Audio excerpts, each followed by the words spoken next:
This is basically the question is asking about how does a person goes about. If a person really does not have the ability, of course there are opinions within our madhab that mention that it is permissible just to use normal soap, to clean the house.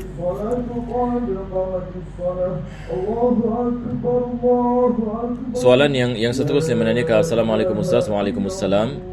Saya ingin bertanya mengenai hubungan sesama isteri. Sedang saya berhubungan dengan isteri, dia datang haid, apa hukumnya? Adakah dia memerlukan untuk dia mandi? Yang soalan menanyakan, seorang melakukan persetubuhan dengan isterinya dan isterinya datang haid, maka wajib dia berhenti. Haram ini hukumnya kalau dia meneruskan. Kalau dia mengetahui ini adalah haid misalnya, ataupun isi keluar darah, wajib dia berhenti sebab besar kemungkinan ini adalah haid. Walaupun ada orang mengatakan mungkin ini istihad dan sebagainya, tetapi di sini wajib ihtiyat. Maka dia berhenti. Dan adakah perlu isterinya mandi? Tentu sekali dia perlu untuk dia mandi hadas setelah habis haid. Setelah habis haid. Kalau ia adalah haid, maka dia mandi bila dia mandi selepas putus haid. Wajib dia mandi selepas putus haid sebab dia dalam keadaan hadas besar apabila dia haid. Jadi dia tidak perlu mandi hadas pada ketika itu, maka dia mandi hadas selepas dia putus haid. Question is asking, a person is having sexual intercourse with the wife and then he saw blood. What is the ruling? The ruling is that it is wajib, obligatory for him to stop performing that sexual intercourse because high possibility it is menses. And it is not permissible to have sexual intercourse while the wife is having menses, and she has to perform the bath after the menses stops. We go on, inshallah. We still have time. Okay, we will take this question. This question is a bit long. I always mention what you call it better if we can summarize the question. So basically this question is asking, I've been married for 11 years, has 2 kids who are 9 and 5 years old. I'm a full-time working mom and my husband is working full-time and works part-time simultaneously. His salaries are way higher than mine. Even if he doesn't work part-time, his full-time salary are higher than mine. My husband paid for almost everything in the family except for the water and electric bills and conservancy fees, which I am paying. We share paying the helper salary, my daughter's kindergarten fees, son's tuition fees, son's soccer fees. My husband also cleared his debt with credit counseling 3 years plus ago, and I can say he's free from any debt. Recently my son, attending mainstream school, was diagnosed with autism and needed to go for many therapy sessions, cost a lot. So far he has been paying for the therapy sessions, but he told me he can't afford to pay it anymore. In the future he may need to ask me to share the therapy fees. Throughout the 11 years of marriage I was only given less than 10 times of money to nafaqah. The reason he gives me is that he pays for almost everything in the family and can give me nafaqah if he has extra money on that month, which I can say is unlikely will happen that often.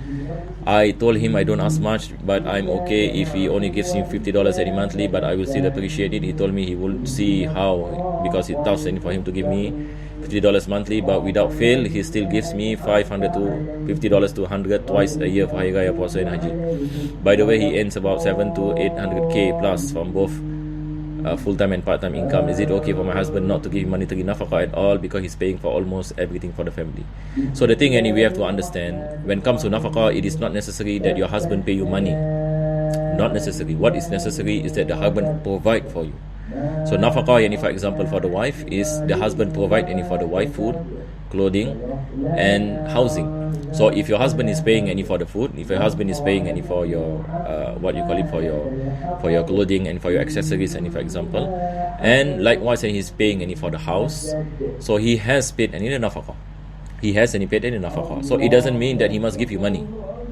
Of course, different people have different ways. For example, there are people, for example, the wife is working, for example, the husband when it comes to payment and using the wife's account, for example. So the husband pays money to the wife and the wife pays to HDB or something like that.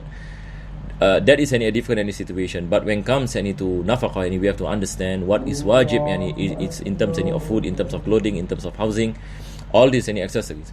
So the thing here is, if your husband is providing for you the food, the housing and so on, then he has paid in nafaqah, even though he does not give you any money. So this is the thing, and we have to understand. So it doesn't mean that husband must pay money and to wife and to fulfill the obligation of nafaqah. Likewise, any pertaining to the children, pertaining to the children, pertaining to their food, pertaining to their housing, pertaining to their clothes and everything that they need in terms of their schooling and so on and so forth. So it is also the responsibility of the husband. But since the husband is in tight position, so the amount of nafaqah decreases, and this has to be, and there have to be an understanding between the husband and the wife.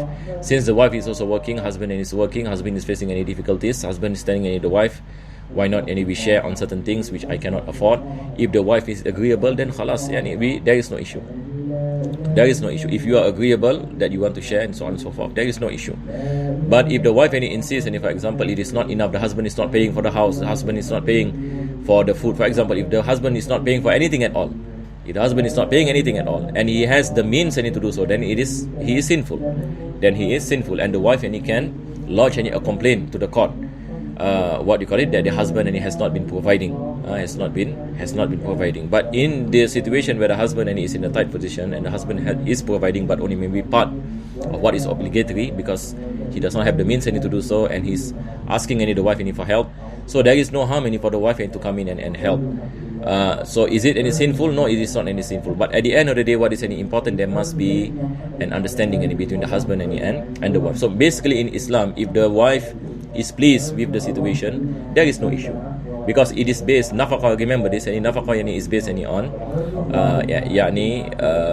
acceptance from the wife. Even if the husband, her husband, for example, is not giving any nafaqah, but the wife tells the husband is okay, meaning I'm rich, for example, I have the money, I do not need any of your money, and so on and so forth.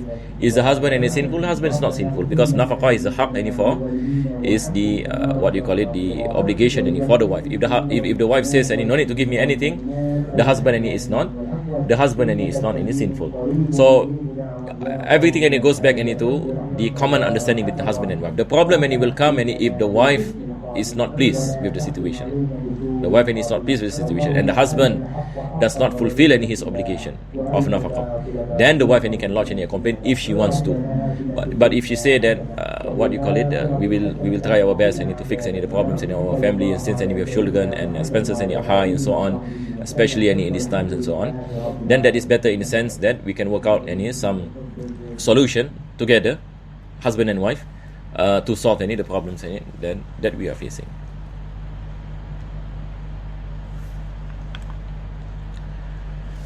Assalamualaikum. Waalaikumsalam. Mengikuti syarahan di YouTube, adakah sama ia pahala seperti live di mana-mana masjid? Ia lihat kepada keadaan. Kalau sekiranya keadaan sebagai misal, kita tidak dapat pergi ke masjid ataupun kita tidak dapat hadir, kalau kita niat kita ikhlas dan untuk kita mengambil manfaat daripada syarahan-syarahan agama, Allah Subhanahu Wa Taala memberikan kepada kita pahala yang sama. Maka ini semua balik kepada niat seseorang itu. Tetapi secara dasar kita mengatakan menghadiri majlis pada segi fizikal itu tentu sekali lebih, kita mengatakan lebih pahalanya, disebabkan ada kita mengatakan faktor-faktor yang lain seperti berkumpul untuk mengingati Allah Subhanahu Wa Taala. Kita ada hadis Nabi SAW berkenaan dengan tempat yang digunakan untuk kita mengingati Nabi SAW, atau tempat pengajian. Dia adalah tempat yang mana dikelilingi oleh para malaikat Allah Subhanahu Wa Taala, dan malaikat akan mendoakan dan sebagainya. Maka tentu sekali kita mengatakan berkumpul secara fizikal itu adalah lebih afdal, disebabkan barakah dan rahmat Allah Subhanahu Wa Taala diberikan kepada peserta-peserta di sana, dan juga disebabkan adab bersama guru, dan ada kita mengatakan bersama orang yang mengajari dan sebagainya. Maka ia memudahkan lagi untuk kita memahami apa yang kita mempelajari.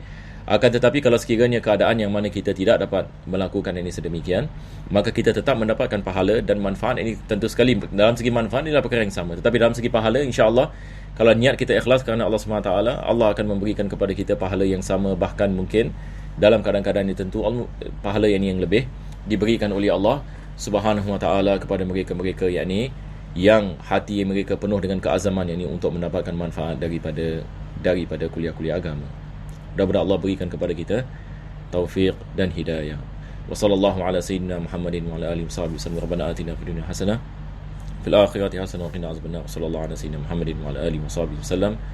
Walhamdulillahi rabbil alamin. InsyaAllah kita jumpa pada minggu yang akan datang.